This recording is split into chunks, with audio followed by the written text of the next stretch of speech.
गठबंधन अगर चाहे तो 8 का 8 सीट वीआईपी पार्टी को दे देंगे तो हम सब लेने के लिए तैयार हैं और लड़ने के लिए तैयार हैं।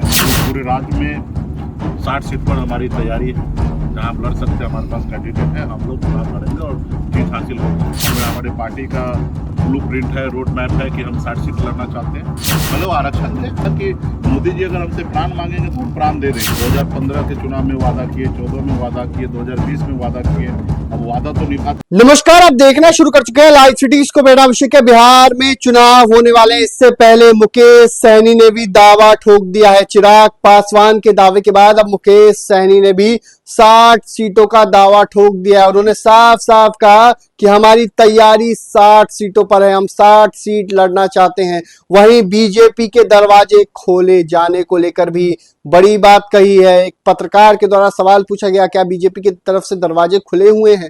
मुकेश सहनी ने खुशी खुशी बता दिया। नीतीश कुमार, तेजस्वी यादव को लेकर भी बड़ी बातें कही हैं। क्या कुछ कह रहे हैं वीआईपी सुप्रीमो मुकेश सहनी सीतामढ़ी में? पहले आप वो सुनिए।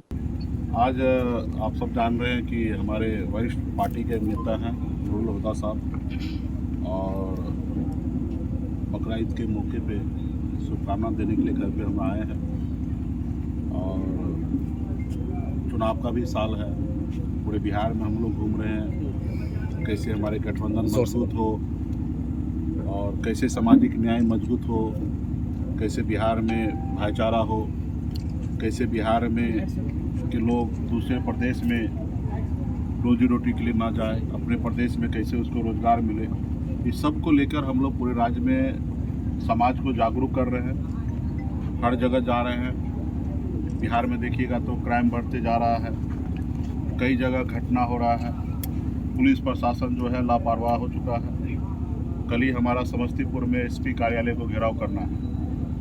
2 महीना पहले एक पीड़ित बच्ची के साथ गलत किया और 2 महीना तक वो पुलिस उनको संरक्षण दे रहा था। जब हमने प्रेस कॉन्फ्रेंस किया और कल था कि एसपी कार्यालय को घेराव करना है, तो आज जो आरोपी है वो सरेंडर किया। यानी कल हमारा कार्यक्रम होना और आज वो सरेंडर किया। इसका मतलब पुलिस के संरक्षण में था, तो खैर कार्यक्रम होगा। तो इसी के क्रम में समाज में जहाँ पे भी कहीं गड़बड़ी हो रहा है, कहीं पे समस्या है, तो समाज के साथ कंधे से कंधे मिलाकर हम एज ए राजनेता उनके साथ खड़े हैं। उसी क्रम में कल दरभंगा में कार्यक्रम था और उसके बाद आज हमें मुजफ्फरपुर में जाना था। तो पार्टी के वरिष्ठ नेता हैं और 6 साल की अपनी नौकरी को छोड़कर वीआईपी पार्टी पे भरोसा किए, हमारे हाथ को मजबूत करने के लिए साथ में आए हैं। समाज में बदलाव लाना चाहते हैं। जनरली आप देखते होंगे कोई भी ऑफिसर रिटायर होने के बाद 60-62 साल की उम्र के बाद तो लगता है कि हमको समाज में कुछ करना चाहिए, लेकिन नौकरी में रहते हुए, अच्छे पद पर रहते हुए, आईजी डीआईजी के पद पर रहते हुए और फिर नौकरी छोड़े, ये देश और दुनिया में बहुत कम लोगों को आपने देखा होगा। तो उसी को देखते हुए हमने निमंत्रण भी स्वीकार किया और आज घर पे अभी मुलाकात हुआ है और आप सबसे भी मुलाकात हो रहा है। और आने वाला समय 2025 का हम लोग सब मिलकर इस राज्य में बदलाव लाएंगे और आने वाला समय में गरीब को कल्याण हो, ऐसे हम लोग काम करेंगे। आज जो दिल्ली में जो सरकार है वो आप देख ही रहे हैं कि देश के खजाना को किस तरीके से लुटा रहे हैं। कोई पॉलिसी नहीं बना रहे, सिर्फ वोट लेने की राजनीति कर रहे हैं। सिर्फ 5 किलो चावल दे रहे हैं और वोट ले रहे हैं, जब सरकार को पता है पिछले 7-8 सालों से कि 80 करोड़ लोग इस देश में गरीब है, सिर्फ 5 किलो चावल पे उनकी ज़िंदगी बीत रही है, तो उसके लिए पॉलिसी नहीं बना रहे। सिर्फ 5 किलो चावल देना है। अभी तो हमको जानकारी आज प्राप्त हुआ है कि 3 महीने के लिए सरकार ने एक नई स्कीम के तहत महीने में 2 बार चावल देंगे, क्योंकि बिहार में चुनाव है। तो इस तरीके से काम कर रहे हैं। तो बताइए हमारा देश और हमारा राज्य कहाँ जाएगा? सरकार जो है वो काम करके सत्ता में रहना चाहिए। अगर सरकार से अगर काम ना हो तो सत्ता से बाहर चला जाना चाहिए, किसी अगले को मौका देना चाहिए। जैसे आप देखते होंगे हमारे क्रिकेटर प्लेयर जो होते हैं, एक उम्र के बाद वो रिटायर लिया जाता है, लेकिन उनको अब देखते हैं लड़ाई लड़ते हैं, क्रिकेट खेलते हैं, उसमें लगता है कि हम अभी चौका छक्का ज़्यादा रन नहीं बना पाते, तो वो संन्यास ले लेते हैं ताकि अगला पीढ़ी को मौका मिले। तो उसी तरीके से राजनेता का भी ऐसा होना चाहिए, चाहे मुख्यमंत्री हो, प्रधानमंत्री हो, जो जिस पद पे भी हो, वो काम अगर कर सकते हैं, लोग उन पे भरोसा करें तो काम करना चाहिए, नहीं तो उनको छोड़ देना चाहिए कुर्सी, किसी और को मौका देना चाहिए। ये देश कभी किसी के लिए रुका नहीं है। आज देश के प्रधानमंत्री मोदी जी हैं। जब मोदी जी जन्म नहीं लिए थे तभी भी हमारा देश शान के साथ चल रहा था। आज हम हैं, हम काम कर रहे हैं, कल हम नहीं भी रहेंगे तो भी ये देश मजबूती से आगे बढ़ेगा, हमारे आगे के जनरेशन काम करेंगे। तो आज हम लोग एक विचारधारा से लैस है। समाज में गरीबी है, हम लोग खुद ऐसे परिवार से आए हैं, गरीब परिवार से आए हैं, ऐसे परिवार से आए कि 18 साल की उम्र में गांव को, घर को छोड़कर शहर, मुंबई जैसे शहर में मेहनत मजदूरी करने के लिए जाना पड़ा, और वहाँ पे एक बेहतर ज़िंदगी जी रहा था। उसको छोड़कर अपने लोगों के हक अधिकार के लिए बिहार में हम लोग लड़ाई लड़ रहे हैं। हम नहीं चाहते कि जो उम्र में 18 साल की उम्र में अपने घर परिवार को छोड़कर हम दूसरे प्रदेश में जाकर काम कर रहे थे, हम नहीं चाहते कि हमारा बिहारी जो है भाई जो दूसरे प्रदेश में फिर वो भी बचपन में जाए, हमारे प्रदेश में उनको काम मिले। जैसे हम महाराष्ट्र में जाके या गुजरात में जाके या चेन्नई जाके या अन्य देश राज्य में जाके हम काम कर रहे हैं, हमारे राज्य में कहाँ कोई आ रहा है। हमारा राज्य का क्या गौरव रहा है, लेकिन किसी कारण आज वो नहीं है। हम लोग आने वाले समय में मेहनत करेंगे, संघर्ष करेंगे, वो गौरव हम लोग वापस लाएंगे और हम लोग संघर्ष करेंगे। और ये निश्चित तौर पे बिहार का कल्याण जो है बिहार ही करेंगे। कोई गुजरात से आए हुए आदमी बिहार का कल्याण नहीं कर सकता है। हाँ, ये गुजरात के लोग आएंगे बिहार में, ट्रेन देंगे कि ये ट्रेन आपको सुविधा दे रहे हैं और यहाँ पे आप भर भर के आप गुजरात में आइए।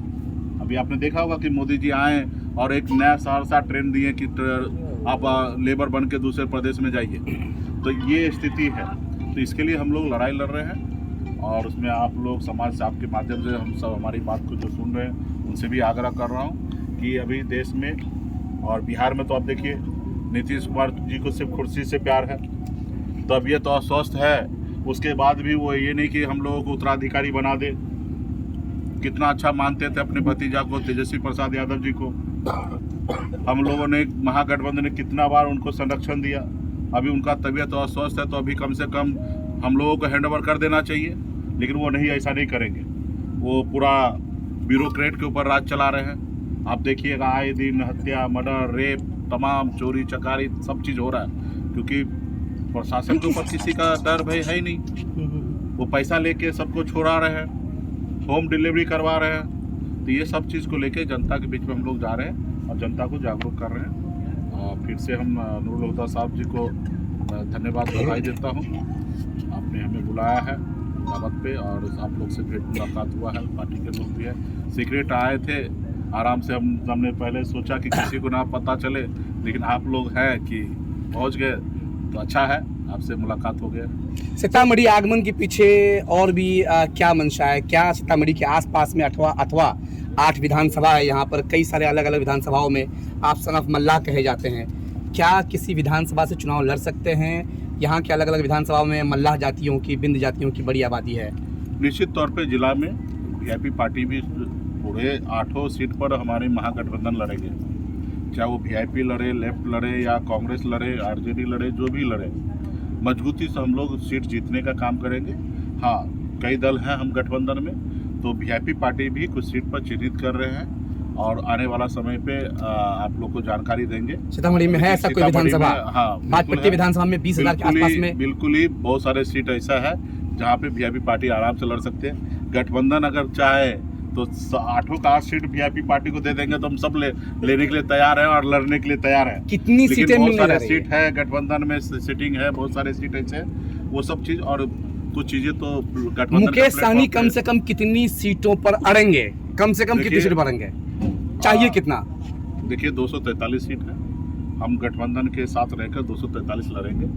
निश्चित तौर पे उसमें से वीआईपी पार्टी पे कुछ सिंबल पे लड़ेंगे और हम लोगों ने राष्ट्रीय कार्यकारिणी में पिछले मार्च में ही हमने इच्छा जाहिर किया कि पूरे राज्य में 60 सीट पर हमारी तैयारी है, जहां हम लड़ सकते हैं, हमारे पास कैंडिडेट है, हम लोग चुनाव लड़ेंगे और जीत हासिल होगा। तो उस पर हम लोग कर रहे हैं। बाकी गठबंधन के प्लेटफॉर्म पे कुछ चीज़ क्लियर होगा। ये हमारे पार्टी का ब्लूप्रिंट है, रोड मैप है कि हम 60 सीट लड़ना चाहते हैं। बाकी जो भी चीज़ होगा गठबंधन के प्लेटफॉर्म पे, अगर 2-4 सीट कम ज़्यादा ये सब होगा, लेकिन हम लोग इतने सीट पर तैयारी कर रहे हैं। एक सवाल और है, बीजेपी ने फिर से आपके दरवाजे खोल रखे हैं। तो ठीक है, वो तो सबके लिए खोल के रखता है, वो क्या कर सकते हैं। तो तो मतलब- उनको ना बोल रहे हैं, उनके लिए वो क्या लग कमजोर रहा है है। मुकेश सहनी रहेंगे या फिर वो कमजोर है। देखिए ये हमारे तो ताकत है ना, कि मेरे लिए कोई इंतजार कर रहा है, तो ये मेरी ताकत है, खूबसूरती है, हमारी पार्टी का ताकत है। और रहा कि हम तो उनको कह रहे हैं कि उनके साथ तो बिल्कुल ही नहीं जाना है। आरक्षण की बात आ रही है, आरक्षण मिलेगा तो जा सकते हैं। नहीं, पहले वो आरक्षण दे। देखिए आरक्षण भी देंगे तो हमारे पर कोई मेहरबानी नहीं करेंगे। देश के प्रधानमंत्री है, जब बंगाल में निषाद समुदाय को आरक्षण है, दिल्ली में निषाद समुदाय का आरक्षण है एसी का, तो बिहार में क्यों नहीं है?